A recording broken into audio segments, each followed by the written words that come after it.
computer science, legal study, and also the MBA. And then in the beginning, I was working in an oil and gas company in Houston, Texas. I was working on the machine learning database and deep learning. And then I joined to the ATD as the senior director of data engineer for 7 years. And then a couple months ago, I was as the AI advisor as WN, which was the waste management, is the Fortune 200 company. That's kind of me. And then I'll give another a high-level introduction of what I'm doing right now. So besides of AI advisor at Waste Management, I also have my own company, which is the using AI to providing the industry solutions. And this solution is specifically focusing on the contract. So the initial is later of last year, I met one of my co-founders. His name is Larry. We are RES MBA alumni and then doing the same program but in different years. So we meet together and then have a few idea exchange, have the kickoff sessions and do a lot of the market research. So we narrow down what we should do, which is using the AI to power up the contract lifecycle management, this topic. And then in the beginning of this year, we're starting to recruit team members. And at this time, we had another co-founder, and her name is Jessica, joining us. And then as well as two other interns, and then can say have us together. So in total of 6 people right now that starting from early this year. By end of March, we have our first MVP that has been done is do the internal release only to some of the friends and family, and then have the website ready. We do the SEO, social media, do the marketing, customer outreach, and research. And we find out something that we need to make improvement. So entirely for the April, in May, that we are working on the iteration to have the official V1 release. So last weekend, we have our V1 release, which is officially is there. If you are looking at the website like Causey.ai, you will see a sign up link, which is kind of waiting to get access to the Causey applications. And then starting from the next month, which is literally tomorrow, we will officially releasing that to a lot of the pilot customer. And so far we have 30 plus pilot customer. And that including one now is Cornell Law School, and then Waste Management is also the pilot customer. That's enterprise level. And also we have another VC, which is the Mercy VC, which is the biggest VC in Texas. It is also our pilot customer, and also some small business will be across different industry.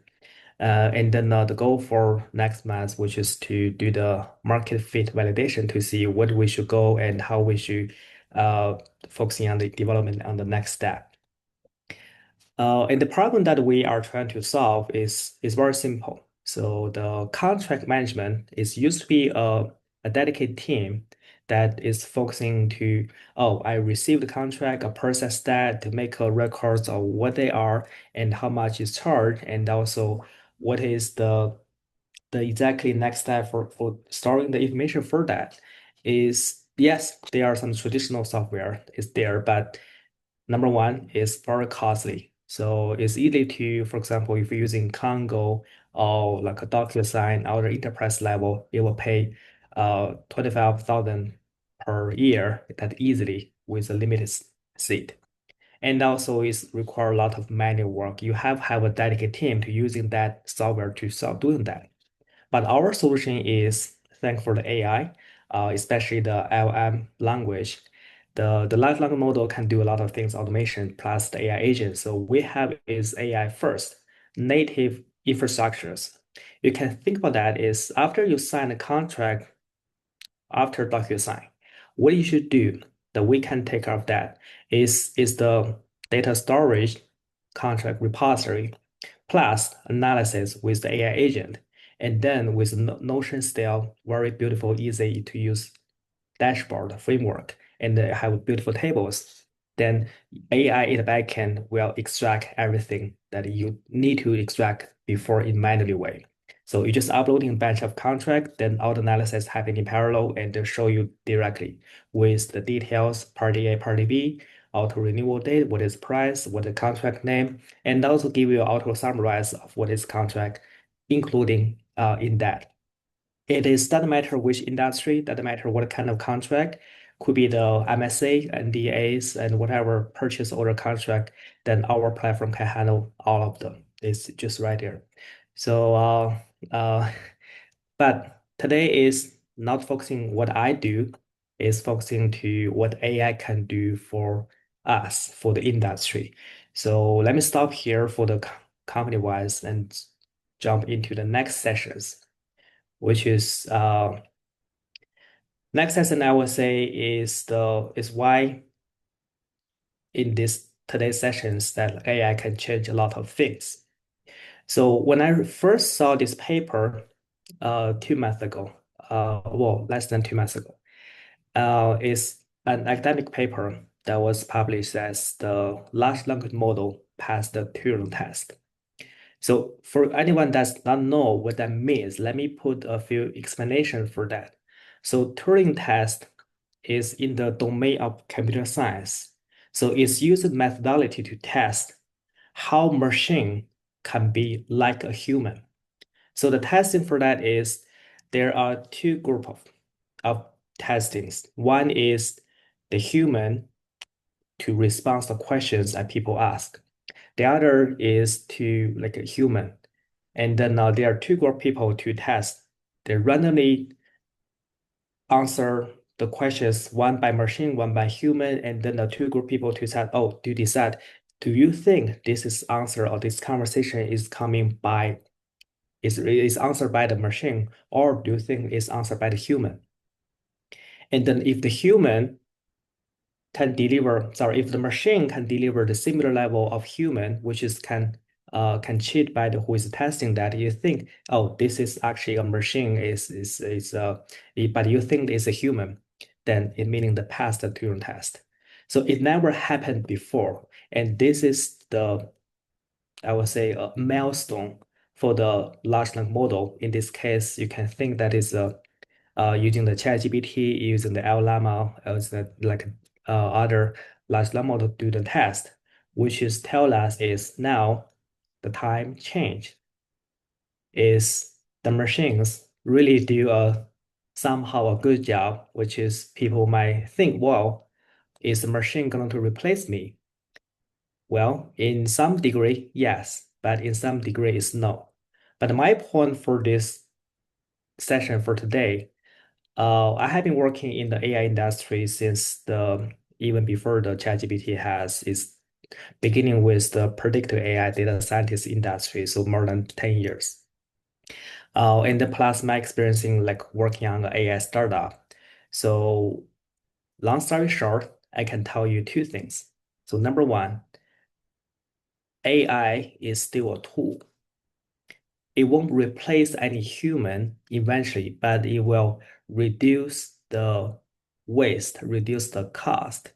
And then in the future is if anyone can leverage your AI as a tool, it can using that, then you can control the futures.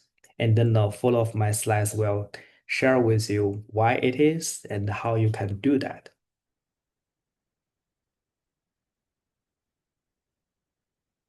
So that's similar to what I said is some interaction is can AI replace human and then how we handle that. And then this is a slice I borrow from a very recently presentations from Beijing universities. So it lists a lot of tools right now is available in different domains. So some ChatGPT, DeepSeek, you heard about that is for the handling the text.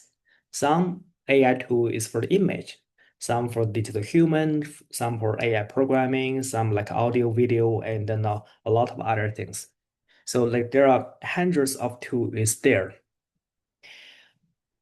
And this is only the version that in China you can use. And in American, there's another tool you can use as well. I didn't list all of them.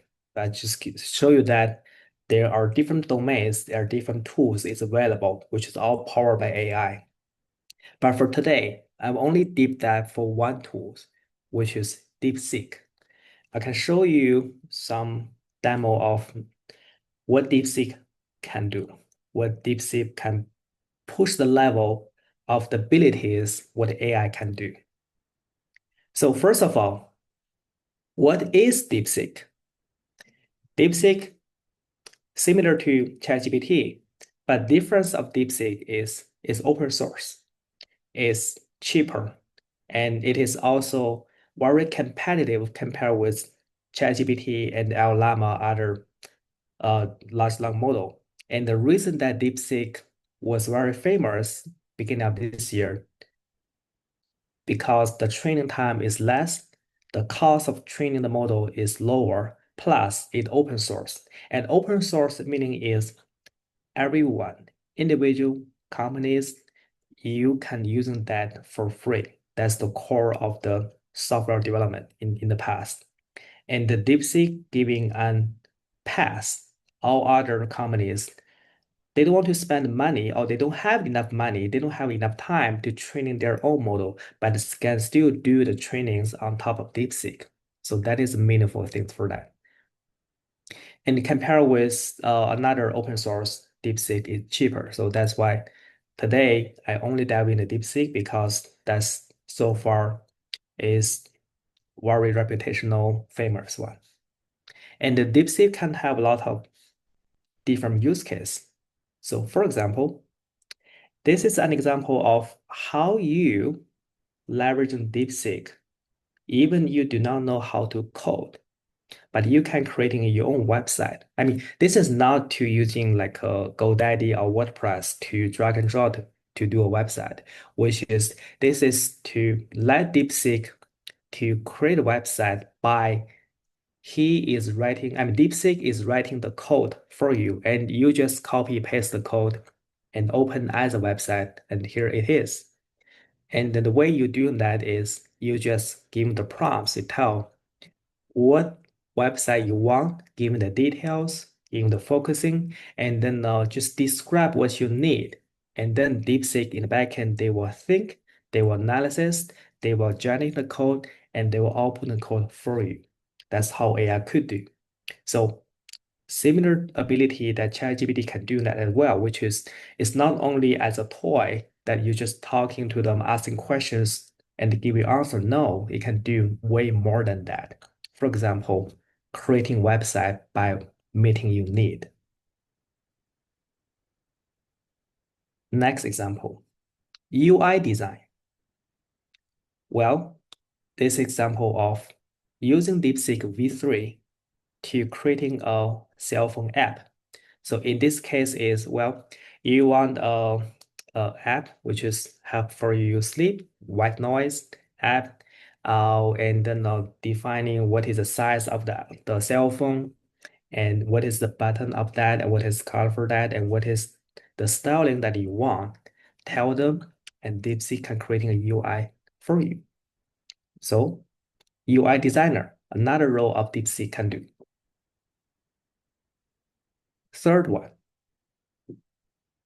is based on text. So assuming that you want to do the social media marketings, could be a WeChat, could be the Red Bull, could be a TikTok, but you have a task, you want to do some promotions, for example, uh, you want to share something, there are the activities, and then do some marketing, and you tell DeepSeek, well, I have something to do, and you as the AI expert and want to share something to the audience who are the, for example, in this case will be educational employees, and to tell them what is the AI could do, can help with education solutions, plus what is recommendations. And then they were outputting a full slides regarding different topics. And in this case, it's only creating the titles of this topic. But next example is not only titles, but it can outputting as a paragraph of the thing that you want to talk. So which means is in these three cases, I cover that you can generating the code, can creating the UI, can creating the text space, the title, as well as the content. And the last one is you familiar with that is like answer questions, which is chat box. That's very familiar with that, which is can play a role as to explain in the specific domain what's your questions, and they give you the specific domain specifically answer for that. It's kind of a domain expertise. They also can play this role. So I have talked DeepSeek in a lot of different what they can do. But for enterprise users, why DeepSeek has very meaningful. I mean, in this case, I mean DeepSeek, but in similar way is DeepSeek, LLama, OLama, those are all open source large language model, which is cost efficient. There's no fees, there's no API fees. The model is there. You just download, get the source code, and you can hosting on company's own hardware. And if you're hosting on your company has own hardware, it's also meaning is it's more secure because the data is within your company. It won't go out to anywhere. So security rule has been met. All the company secret data, sensitive data, trade market is what keep within the company. Scalabilities is also not the issue because it's open source. You can customize on top of that to whatever you want. Use case. I give you a refer use case. And further that is like a documentation review, coding, like a knowledge-based chat box. That's a lot of use case. This one is big. So as an individual, how we can leverage AI to boosting your own working efficiencies. And that is tied to a topic is, which is in the very beginning, I mentioned that when AI comes, will my job, while my current role positions will be limited by AI? So the answer is yes and no. But before that, I want to think about the question is, if I want to learn AI, then where I should start? So you should know that what AI can do and how you can using AI to boosting your efficiencies. And then we talk about the second question is what AI could replace later. But for first of all is what AI can help you to do, can do the further automations, summarize the long documentations. You have a meeting you didn't attend, they can do the meeting summarize for you. So automation reports, let me double click on this one. So there is a concept called GenBI, which is generative Gen AI dashboard. So in the old way is, well, not the old way, sorry, it should be the current way, is you have Tableau, you have Power BI, which is show the report, it show that based on what you're coding in the backend. And when the customer have a new requirements, they will submit the requirements, go to the developer team, and developer team will work on that, make a release. When the dashboard is released, then you can see the change, which is the new requirements based on that.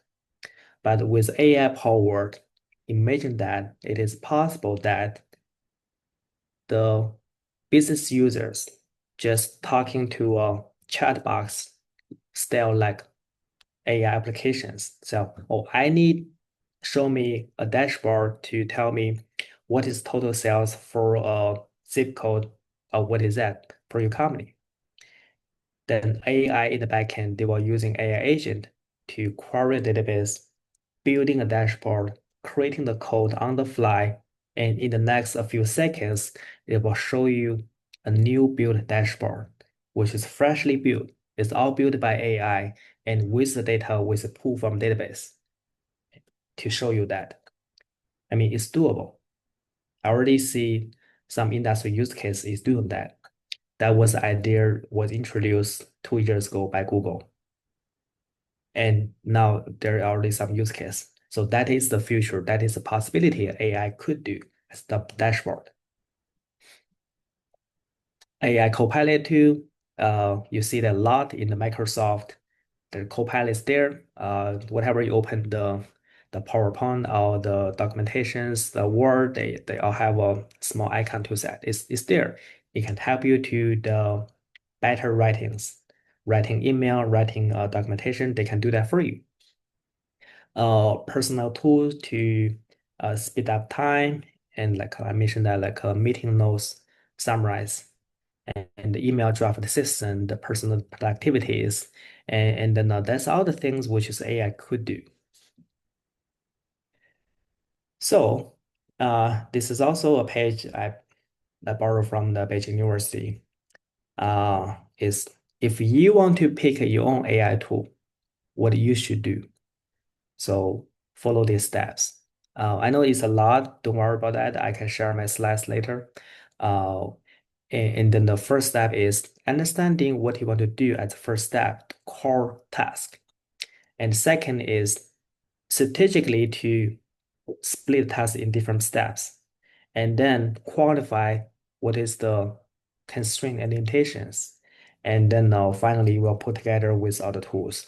So this is how you bring your own tools. For example, if you just need to have writing an email much efficiently or to polish your language, then you know that is task. Then to see which one is doing best is OpenAI, ChatGPT can do that. Check the company's policy. Is company's laptop allow you to using that? Yes or no? If no, there's another options. Can you do the Microsoft Copilot or can you other using other applications? Yeah. So this is the will be the way to help you choose what tools you should use. You should always go with what's your goal, not try with the tool first. And when you pick up the tools, referencing the previous slide I shared, different categories. They're text-based, image-based, video-based, audio-based, and those are available tools you have. Okay. Second topic that was left over before. So what is the future of AI will be replaced? Which is, this is answer the question of, will my position in my company will be replaced by AI? Should I still have the job security in the next 5 to 10 years? So I think these slides will answer the questions. I'll tell you why. And also including a question is, uh, am I still the right timing if I want to converting my major to computer science? So this slide will also answer that. So which meaning is, in my visions, by 2030s, there will be at least 1/3 of the industry will at least have one domain that is adopting AI, which is an AI agent, to do the replacement. And what they are focusing is only one thing, which is productivity lift. Increase the customer value, decrease the cost. That's what productivity lift means, which is you will see that unfortunately, there will be some labor cost cut. Similar to when the economic down that a lot of American industry companies moving their team from onshore to offshore. You will see some similar of that. And because when the productivity increase, they just don't need so many people to do the same of the work because you have tools available. Unfortunately, that is the truth. That is a fact. It is coming. Right now, it's slow, but in the next 5 to 6 years, by 2030, you will see, in my opinion, at least 1/3 of the entire industry will picking up that. And I'm very responsible to see that the trends because when I do the interviews, especially this year,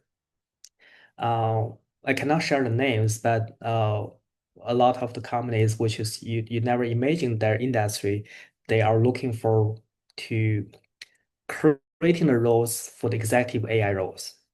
There is some luxury hotel companies. They contact me, and they're in the like transportation companies, utility companies, and then other companies. They have their considerations. So right now it is in the C level, in the board levels, the consideration of AI is there, but there is a conflict. So some executives think AI is the next. They want to do the try the things first. Some executive agrees, but they want to wait to see how is other people doing that, and they can follow that. So that is really happening right now. So you will see the early adopters, they already investment, they already make the change for the industry. And that's what will be happening right now. And the result will come in the next 3 to 5 years. So that's why by 2030, in my opinion, you will see the result. They will see some cut. And give another 5 to 10 years when the technology is more mature, then rest of the company will pick up. That means 70, 80% of the business will all pick up the AI agent. I mean, I didn't including the like very small like self business, like a home business. That's not including that. But in the domain of AI, which is if you are currently a developer, SDE, DE, data analysis, data scientist, and then work in this industry. There are three directions that I think is still have a high demand going forward. First of all, is AI architects. AI architects is similar to the concept of cloud architect.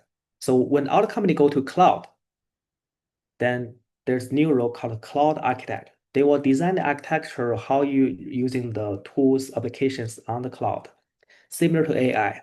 So company has AI applications, they want to design, well, how to using the AI models and how to designing a rack, how to designing MCP A2A, and then a swarm, how to use long chain. And those, everything put together, you need an architect to design that.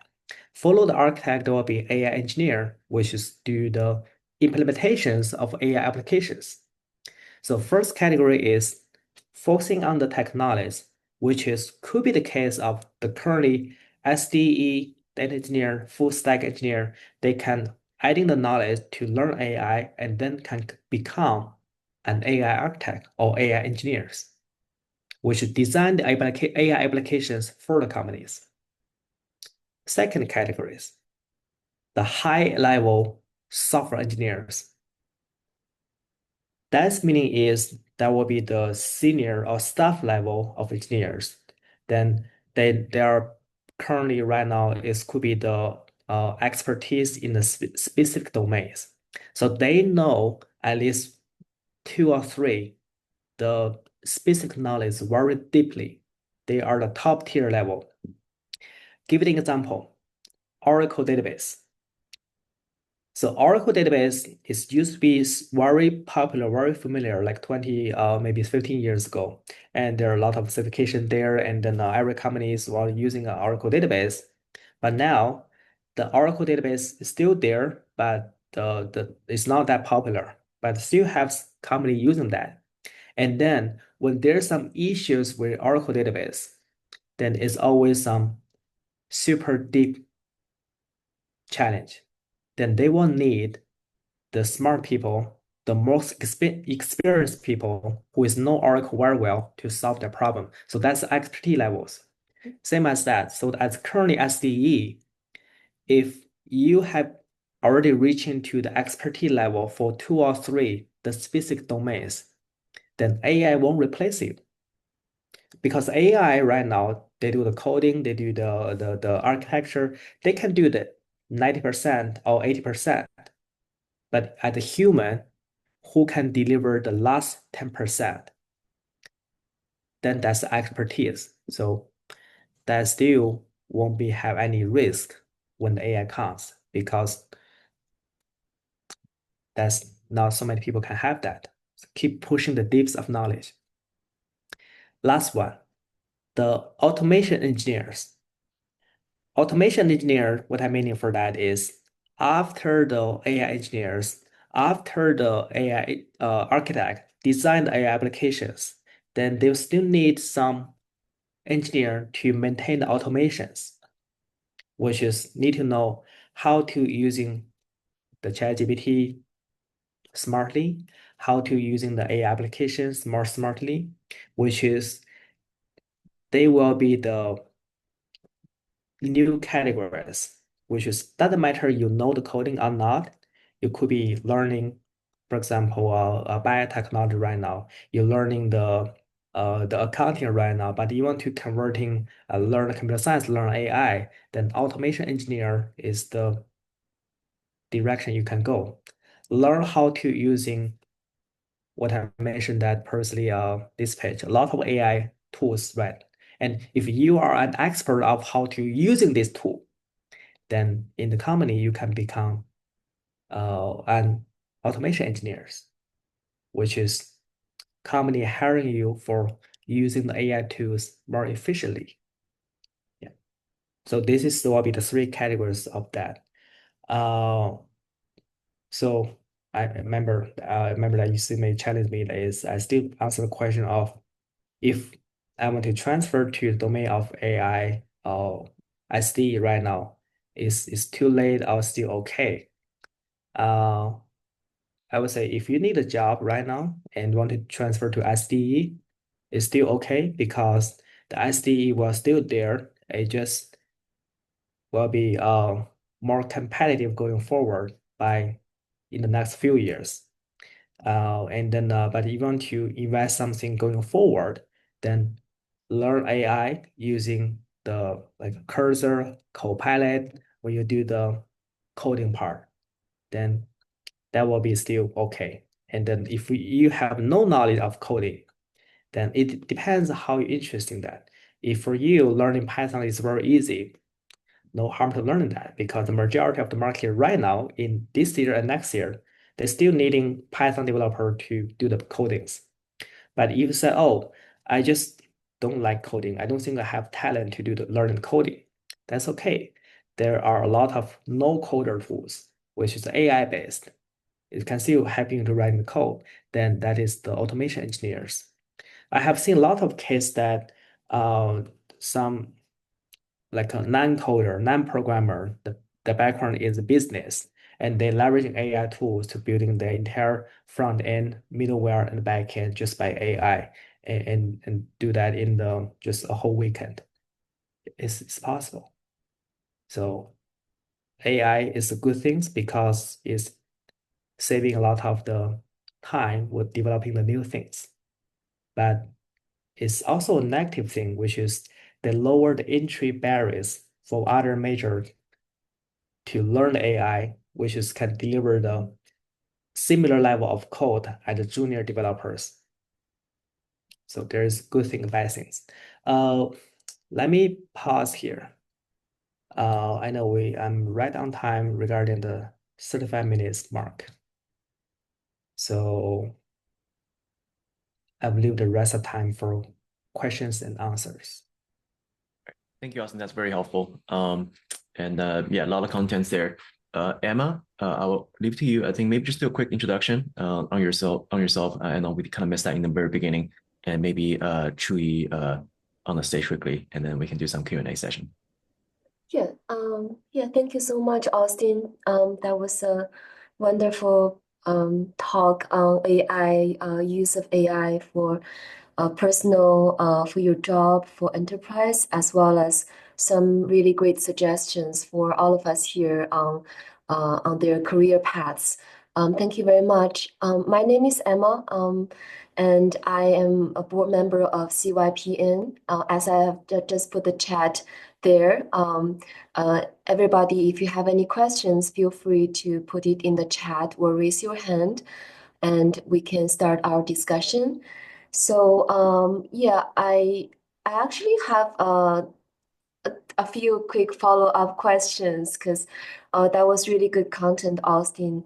So at the start, you mentioned that you are like working on a startup, focusing on AI solutions for, if I understand it correctly, contract writing for your customers. And I believe that you have found this area to be, like there's potential to be automated. But also like when you are looking for customers, I'm just wondering like what kind of segments or industries do you find customers being super excited, or there is a lot more need than others when you do your market research, or just in general when you are on the market? Yes, very good question. So that is also the same questions that we ask ourselves all the time. So Cozy is so we are a contract management software, which is Mhm. how to managing your contract after you sign a contract, and then is contract writing so far is we don't have that features, but it's on our roadmap. So we are not a legal company. We just like a CLM, like a contract lifecycle management companies, to do that, which is well for a company, the industry there's no like domain industry, but we're most likely to looking for the industry is the small business, but need to be managing like a 50, 100, 200 contract at the same time. And then at the time the contract will get messy. So we have a tool for them to centralize and then have a very clear view for that. So that is the like our focusing that. And then for the specific domains, and currently we are still just, I would say, like a challenge the industry to see what we can do to serve the customers. So with the technique there, and there's no limitation of what industry that we are not able to do. But we are looking for the feedback from the customer who has and who are using that to give us some feedback to see how we can serve that best. Yeah, yeah, that makes a lot of sense. Thank you very much. Yeah. And then maybe I can share my screen to give a 1 minute view of what is the application looks like. So it's easy to log in, just using Google authentications and then and log in. And after login, that's we have a dashboard which is there are 5 contract or 4 contract. I already uploaded that.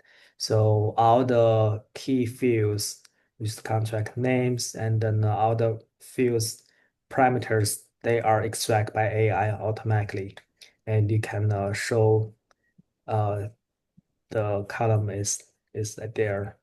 And then the key obligations, which is extract by AI automatically as well to tell you what is this contract means. And then this kind of Instagram marketing service agreement, which is actually a contract that writing in Chinese, but AI can handle in the different language as well. And then we'll find out where is the contract starting date, end date, and then if there's auto renewals for that. So that is basically what is it? Put everything is it's here, and you can switch the orders as well. It's very easy to handle like a Notion style. Very nice. Um, Looking at the audience here, does anyone have thoughts? Okay, here's a question from Google Pixel. How are the contracts governance system connected and interact with other MRP tools such as SAP? This is Jingwen. How is Clausy helping non-procurement folks such as finance and trade and compliance to quickly identify approved terms? Yes, Jingwen, if you'd like to elaborate, that'd be great. Yeah, I can help. I think Austin will understand what I meant because after you sign a contract, you do need to govern, and a lot of other teams will need to tap in the terms to understand should I approve or not approve certain new purchase orders. So I just want to understand on traditional like governance tools, these folks will need to go to the contract and search those terms manually, and sometimes they can, sometimes they couldn't find it. And I want to understand, is Cloudzy helping those cross-functional collaborators like finance team and even trade and compliance folks, should they to help to efficiently identify those terms and make a decision on those business approvals? Is it part of the Cloudzy's function? Good questions. So far, it's on our roadmap. It's not yet. So Cozy right now is helping the managing after the contract has been signed. So, and then the question you have for the governance for approval, which is the contract workflow, which is which team need to be reviewed, which need to be given approval, and which team need to be sign the contract. Uh, so we haven't implementing that workflows yet, but we have that features is designing for the enterprise customers. It's not for uh, the s- the small and the medium business. So what I mean for that is, let me share with you what's the difference for that. Uh, so this is our website. If you click on and then the pricings, and then there's a compare for that. So the level one governance, which is meaning security, is all secure because it's all handled by Google, including the authentication as well. And then for the enterprise customers, there is a feature called the workflows, and that is only supported in the enterprise customers. So because different company have different process to approval, to review, to governance the contract. And then if your company have a special needs, feel free to contact me or contact the Kazi, and we can see like how to designing that workflow for you. But if you just as a regular customer sign up right now as the essential or professional customer, then that feature is not there. The feature you mentioned has to be customized by the different enterprise, but it's doable.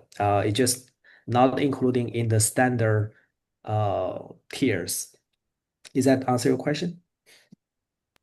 I think my question was more about after the contract is signed Mhm. and come to every purchasing order approval, like in larger corporates such as Apple and Google, you sign a master contract with certain vendor.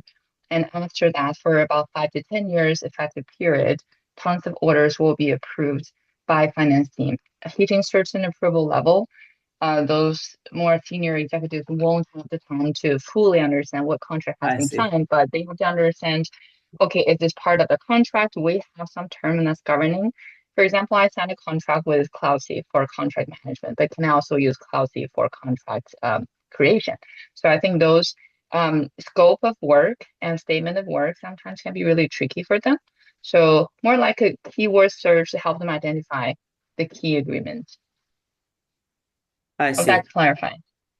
Yes. So there are two steps. One is if anyone want to understanding what the contract means, yes, we have that like ask Kazi, which is ask a question for a specific contract, which is, for example, there's an example is for this contract, I just asked Kazi to summarize that. So this is contract of with very like a standard like applied order contract, order something for that. And then you can ask questions of what does contract mean? And also you can ask question is, for example, how much that I need to pay for.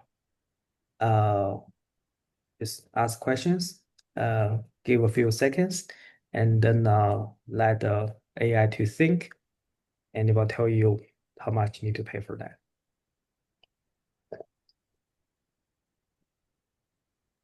Yeah, there are like see like several payment obligations. There's the monthly API service fee. There's platform support fees. There's now others. It's all listed here. Yeah, it's and that's there were like if you have other questions, for example, for example, like what is the risk or concerns that I need to pay attention?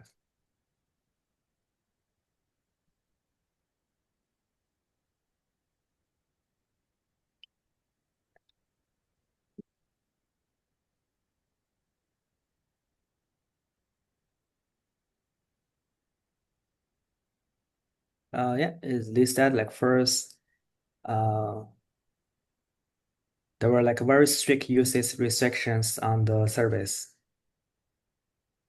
You cannot like reverse engineer the service, which is won't be allowed by them. There's like a customer support, and then you must maintain a comprehensive information security program. Uh, and like when there is a security breach, so to tell you what is the concern you do have. And then if you forgot what is the real term, that you can click view the contract, and the real contract will come in from that with all the terms and details here. That's how you can like interactive with the contract. And the second part of the question is which is, oh, can I let Kazi to creating a PO for someone to approval, and then yes, but that is also part of the enterprise workflow and the sequence for that, which is currently is locked in this standard versions. Does that make sense to you? Yeah, perfect. Thank you. Okay, thanks for the questions. Yes, I, reason. oh, I oh, have thank you. a quick follow-up question on this. So is this tool based off of like ChatGPT API or DeepSeek API? No, it's right now it's using cloud. Okay, so cloud is like a AI tool that you can, or Yeah, did you train the like the foundation model that's using this tool? we training on the top tier, which is we're training the specific how to we use a prompt to training the how to regulate models, but it's not a new model that we build. If technically, if we train the foundation models, it will cost another $1 to $2 million for another 1 or 2 years. So that's for sure not possible. But so far is we're currently using cloud API, and then is so far so good because that's providing the security concern, like not like ChatGPT, which is they don't care the data. They were reusing data for the public. Going forward, if company have any, for example, SOC 2 requirements or PII information requirements, then there's another options, which is we can either dedicating a private model for the companies, which is for enterprise customer, or uh, we can help to install enterprise local models on that companies and leveraging that. So there are a lot of security solutions we can provide, and it's based on what is the I would say the preferred way that can meet the company's AI governance team. I Got got it. Thank you. I got a follow-up question on that. I think very very beneficial. To learn more on the behind the scene infrastructure. But when you say you use cloud on the back end, are you using like AWS Bedrock as intermediate? Sure. So basically all the data privacy, everything's respected. I think one of the main thing you Yeah, mentioned earlier with DeepSeek exactly. is that with on-prem, I guess the open source LLM, you're able to conceal the customer information, and then so those are not being used for training. Like a typical like a LLM solution. But in the case for cloud, I guess through AWS, then that's not going to be a problem, right? That's right. I Yes, see. So it's that's equivalent to absolutely DeepSeek in correct. a way. Yeah. Okay. So actually, I have a follow-up question regarding it as well. So I happen to be the data scientist in Google. So, and this is why I have a curious question about when you try to start, you like AI relevant startup, which type of like startup and or services you think potentially can be like developed as an independent AI startup or independent AI service, and which type of services or which niche vertical you think potentially will hard to be maintained as independent services for a startup, and as a business, independent business, well, highly likely to potentially be integrated into the whole ecosystem. Uh, very, very good question because GCP asked me this question a lot of time. So here is my advice. Uh, Google Cloud, Azure, AWS, they have all of their specialized. So I'm personally using GCP for 7 or 8 years. I'm also got a lot of Google certifications like data like cloud architect, like a professional data engineer, and a lot. I have 3 or 4 certs from Google's, but I'm using that for a lot of years. Um, so if you want to creating something just for fun, and then leveraging try to using the AIs, then I recommend AWS.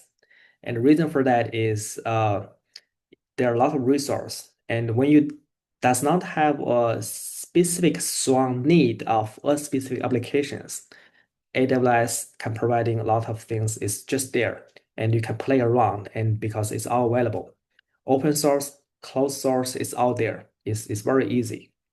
Uh, but if you want to do a startup, which is AI startup, and want to get this support, then GCP is what I recommend.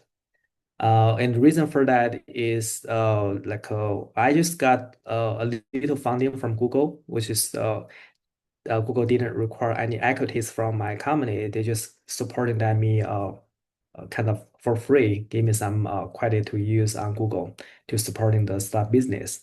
And then so far Google is most grandest enterprise cloud. We're giving the much more than others, and also have association to do the startup is out there.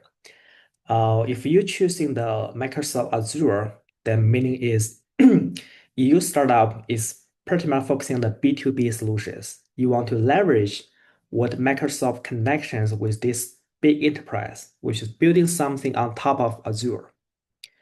Or you currently have some super tight connections with Microsoft ecosystem. For example, there are a lot of tools like B2B tools is building on top of Azure, like retools. There's like no coder tools. Then you want to do the image recognitions and then do the image remodeling. Then Azure have already API to build on top of that, which is very good support. And then AWS, which is you're looking for the different type of integrations, different type of service, then you want to highly customize then AWS. But AWS is sometimes is a little expensive compared to the other tools. Is that answer your question? Yeah, I think this kind of like answer part of my question. Sorry. And also I want to just take even one step back to the, for example, the type of the things. And for example, you already have initiated a very successful like AI startup in a specific niche area.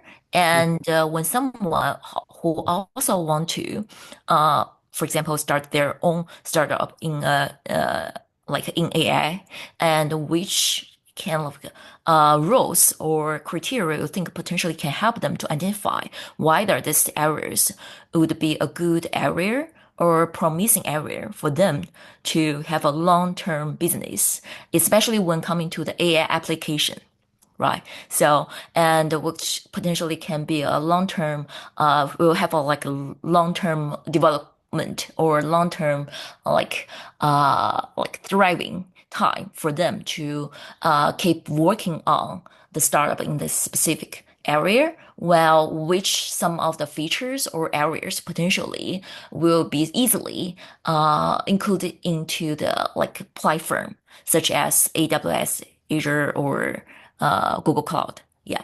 And for example, the contract management services you are business actually potentially can be like have a long-term development as a specialized area, while some potential like areas will be easily replaced by some like future upcoming features within these platforms. Yeah. Uh, so I think this is a question regarding the business and entrepreneurship questions. Is in my understanding is less of technical questions. So if Chewy, I'm not sure if you are interested into the startup or like other people doing that. What I recommend is looking for the groups on your local first. If you're searching the like startup groups on the Facebook, on the Meetup, and then looking for some organizations in the local. I'm in Houston, Texas. So in Houston, there are a few startup meetups. There is one called Ion. That's the co-work space and also sponsored by some incubator program that they just be there and meet other people there, and you will find out who may or could be your potential co-founders, and then and learning the basic knowledge how to do the brainstorming, how to uh to to thinking the direction of the ideas, as well as how to approve your idea is really a good ideas. And there will be also some like a mentor-mentee program you can join in that you don't have to pay anything, just for free. There are a lot of resources there. And that's one path. The other path is to, if you recent grad, to contact your school to see if their business school have any program regarding entrepreneurship. If you are close to the Bay Area, then Stanford, Berkeley, they are the two good resource. You don't have to be the alumni of their two schools. You can ever can join that. There is a very good program there. And then in Houston, the Rise has a entrepreneurship lab. There is the Lewis Idea Club. That's all open to the public. You don't have to be a Rise student to attending that. And they have some regular trainings and meetings. For example, they will teach you the fundamental knowledge of how to do the pitch, how to do the elevator pitch, how to do the like a customer segmentations, how to do the customer research, how to engage with customer, what is the path to go from like a first baby step, because you have so many things to think then, but you have limited resource and time, and what should be the first things you want to do a startup, and then why it is, and what is the most successful path for most of other successors they have did that before. Because people be successful on a startup may have different ways, may have different method, but most of people failed always under similar patterns. So you learn from their mistake, then you can be more successful compared with them. So that's I recommend is summarize, joining the local group and get to connect with people who already have experiencing with that. I hope that helps. Thank you very much. It's very helpful. Hi Austin. So it's Raisin here. I'm a junior developer, like a recent grad, and yeah, just as you mentioned, like prompt engineering. So I'm curious, like, will you value like prompt engineers as like a separate position, or is more of an integration of into those like three categories that Yes, as you mentioned? part of automations. Okay. Maybe prompt engineer is very basic for the AI, which is everyone need to be learned that is a subject. It's a Okay, yeah, course. because like I've read about like articles about like and research about like prompt injections and like something like that. Like I'm just curious like how like yeah, like will it be like as a separate or like an integrated one? Yeah, so that will not be the core, I would say the core competitiveness for engineers, right? Mm-hmm. Okay, Yeah. got it. So there's one famous the way to program the prompts, which is called COT, like a chain of thought. Okay. So like this is the one way how to organize your prompt and let AI to do better work. And then similar to that, COT, there's like all others. So if you don't know that, for example, COT, which is the basic one, that means you may need to spend more time to learning the prompt engineers. And then you can feel like, oh, that AI is not stupid. AI is even smart. Yep, thank you. Thanks for sharing. And yeah, like I have a question on like as a junior, like junior developer.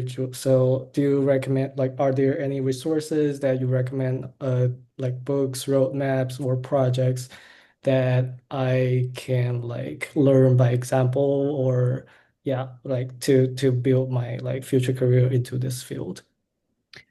Uh, let me say this way. This may fall all the people's. I would recommend that you do two things. So number one is uh, looking for a mentor in your companies. It could be you skip level managers, could be like other managers that person has to be knowledge, has to be nice. And then like have a mentor, could be one or two mentors in the companies. So you can learn from them and get them supporting you to growth. And because right now, well, yes, I can tell you, oh, which book is good, which book is not, but I don't know what's your background. I don't know what is your company, so I have less contact to be more efficiently to tell you which one is best for you to grow at your position, at your company, as your own career path. But the mentor in your company, they have more familiar with like what could be your path. That's one way. And then secondly is I do recommend that you have your own like 5 year, 10 year objective, and then to make it down to the smaller step, and then to go from that. And then again, you need to looking for the mentors, which is the person that you want to be in 5 or 10 years, and then learn from them. Is not that like Yeah, yeah, that you totally come makes here to sense. see my plantations and then reading the book that I given to you. Sometimes it may be not helpful. Yep. Thank you. Thank you so much.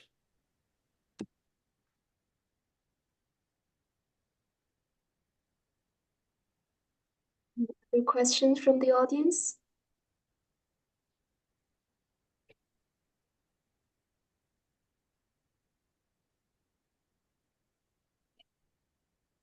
Well, if there's no other questions from the audience, I have one question from my end. So it kind of related back to what I mentioned earlier.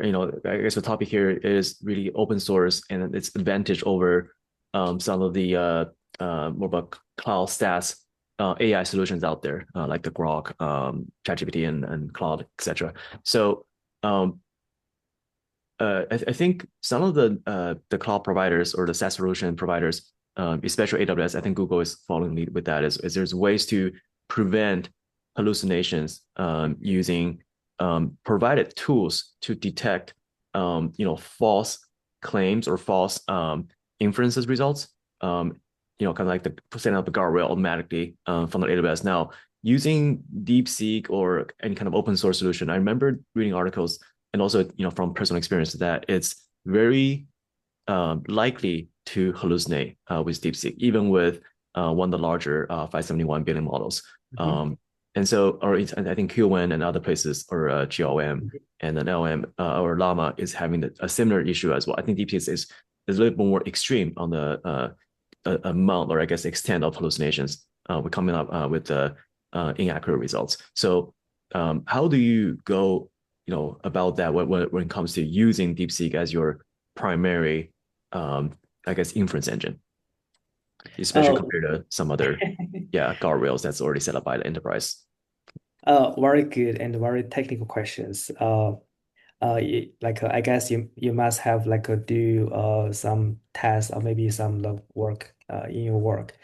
This is very important question to be asked when developing AI applications. So first of all, I agree with you observations, which is not only DeepSeek, there, if you're looking through the Hugging Face, there are more than 1 million models there. And then for sure that compared with those models, some is better, some is not better. But for me to designing solutions for companies, there are two things that I consider. One is I want to prevent the false positive or like hallucinations, not at the model level, but it's more like the strategic design level. Which meaning for that is, for example, I just using how to design a rack to have a better accuracy for that. And the rack, there have different kind of rack, which is if native rack, which is you do the embedding search, getting the relevant emissions, and plus the prompt fit into the LM, get a response. That's it. And then if model is low accuracy, then response is terrible. And then the way you do is try to pick a better model, which is good response model. That's the linear thought. I mean, to providing that in the strategic level in the architecture design is, well, I need to add in more steps to add a check mark, to add observations to providing that. So one of the framework called is React. That's the AI agent can do is the first get a reasoning, what is the thought processing to see what is the different steps of this question when coming from RAG. And then actions, which is to, let's do one iteration to see how it is. And then there is the observation process to do the check. Is the response good? Is that too false? Is that too correct? Then giving some modification of the chain and do that again and a few iterations after reactions, then giving the final, which is after a few check to give the response. So what I'm answer for that is to prevent the false positive or prevent the hallucination. Number one is choosing the good model, but it won't change too much, only slight improvement. The more thing is we need to, in the architecture level, to adding more checkpoint to preventing the false positive. Yeah, that is the direction going forward. And that is one of the most important thing is why a lot of company abandoned the initial rack from 2 years ago. And now the rack is going better because now we have new technique. We have a re-rank algorithm to get more accuracy. We have AI agent, which is the modular rack. We have like agenic, not agenic, AI agent-based rack, which can be more dynamically, can getting the data more accurately, more relevant compared with before. So that is the direction to making the change and preventing the hallucinations. Yeah, I have a full slides for that, but not for today. We can talk offline if it's interesting. That's a super interesting topic. I think, yeah, that's like a key topic of some of the designers or senior engineers there. Yeah, that brings me the next question, which is so like I believe all of us are working in like some like team of software engineering or data science or like business analytics team, and through our day-to-day job, if we have some like really great thoughts around like how to make a use case of AI, what are your suggestions for some of us to advocate for our idea within the organization, assuming it's a large one, right? Not like a 10 people startup. So I believe that is challenging for some of us here, like whether it be a individual contributor who wants to improve their skill set outside of their usual scope, or a manager who wants to make some contribution and look good. So Uh, I mean, this is regarding what I do. I'm currently work at the WM. So, uh, two steps. First step is understanding the opinion from the CIO or CTO of your companies. So, what I mean of that is, uh, to understanding what's their taste of the new technologies based on the trends. Uh, Giving an example of my previously job, like ATD, American Tire Distributors. So the CTO or CIO of company is uh, because the entire IT or technology is not the main business of the company. I mean, the main business is supply chain. It's not IT. So the budget that allocations is for supporting the core business. Is not for the new development. Plus, the cash flow of company has been impacted by the pandemic and also the supply chain crisis in the past few years. So the company is short of the money. Then for sure, any new development and technologies because it requires the capital investment will be pushed back. So that's meaning is does the CIO or CTO supporting to having the allocation of the money to spend, which could be the waste by trying the new technology. Plus, how much is the budget that you think they will be allocating that? So if I'm the CTO, then I love AI. I'm say, oh, I'm happy to just spend 10% of the budget to try the new thing because I just like it.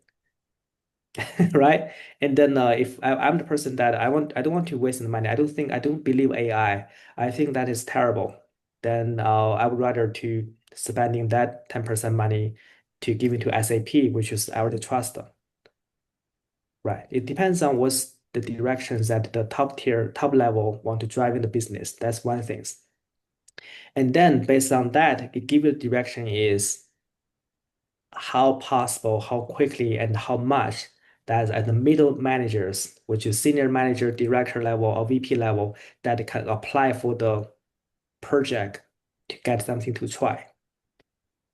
Yeah. So to summarize that in one sentence is you need to find out is who is your sponsors in your company for you to apply that new things. If you can find a sponsor, perfect. And then same at the CTO level, then CTO need to find sponsor from the board member. Otherwise, CTO present a new idea, they'll be killed by the board member said, I don't want to invest money for this one. Right? Is that helpful? And Yeah. after you get a sponsor, then based on how much is budget, then the things that you can propose and most likely by accept by the top leadership is what is the potential values that you can create by using this new technology. That is ROI questions, return on investment. You spend 1 million, you can save 5 million, go for it, right? Or what is the potential cost saving you can get? I'm sorry, that was the cost saving. And what is the potential value is, well, I using this new AI so the sales team can be more efficient. They can unlock the potential new business, which is you invest in 1 million, then you can earn 5 more millions. Either direction work. But now based on the economic, then the cost saving may be more efficient, more successful compared with unlock new business. If you try to unlock new business, you need two sponsors. One is tech sponsor. The other is business sponsorship, which is who also believe your technology can help them to get more revenues. So two paths, single sponsor or double sponsor. That's kind of like simple word of that, but as it's more complex when the we're working with like a business big corporate. That makes a lot of sense. Hopefully, we are getting all of those sponsors on board. Yeah. Awesome.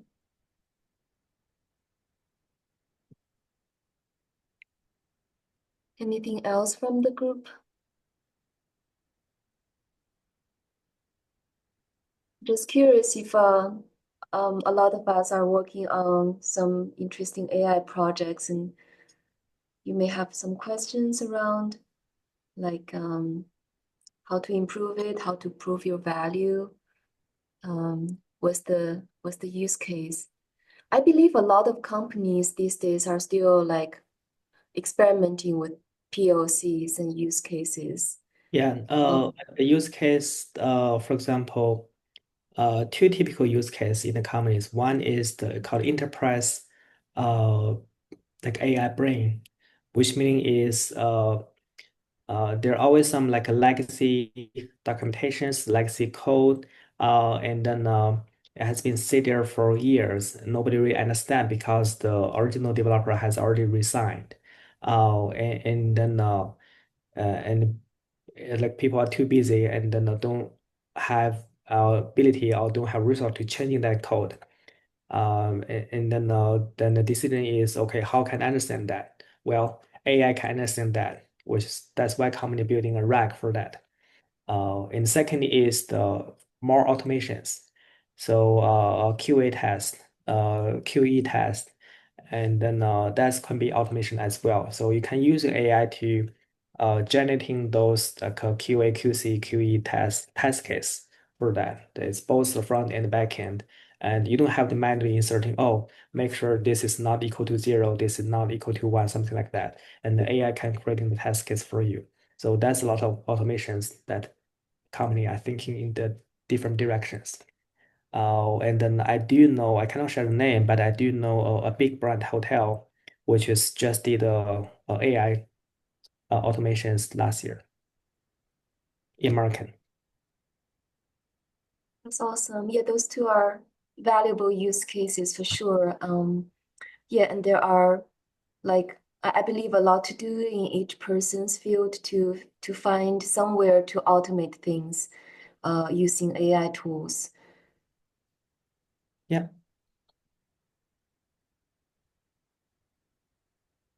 If no further questions, I believe we can start concluding today's seminar. Yeah, thank you, Emma. Thank you, Austin. Yeah, very helpful, very insightful conversations, and thanks everyone for your questions. Again, really appreciate Austin for your time, and also the audience here. Thank you for coming up to the Zoom meeting, 9 a.m. in the morning, Western time, and then noon on a Saturday. So it's taking valuable time of your personal time, and then well, we'll have more events in the pipeline, and so stay tuned. If you have not done so already, follow us on the WeChat. We have a WeChat public account. 公共微信号 is CYPN-USA. You should be able to find us, and we post most of the recent or upcoming events over there. So nothing immediately lined up for June, but we are thinking about having one in July. Potentially, there might be some offline events for certain region as well. So, and again, and last one is if you are interested in volunteering with us, being the host or even being could be a guest to the speaker session, or maybe just kind of hosting a kind of like informal network mixer events, feel free to let us know, and we'll always welcome new bloods and kind of broaden our scope and kind of increase our strengths a little bit to support more regions and also have better events. So thank you again. Have a good weekend, and thanks for everyone for having hope everyone have a good time. Okay, thank you. Thank you, everyone. Thank you, Austin. Thanks for hosting. See you then. Bye. Bye.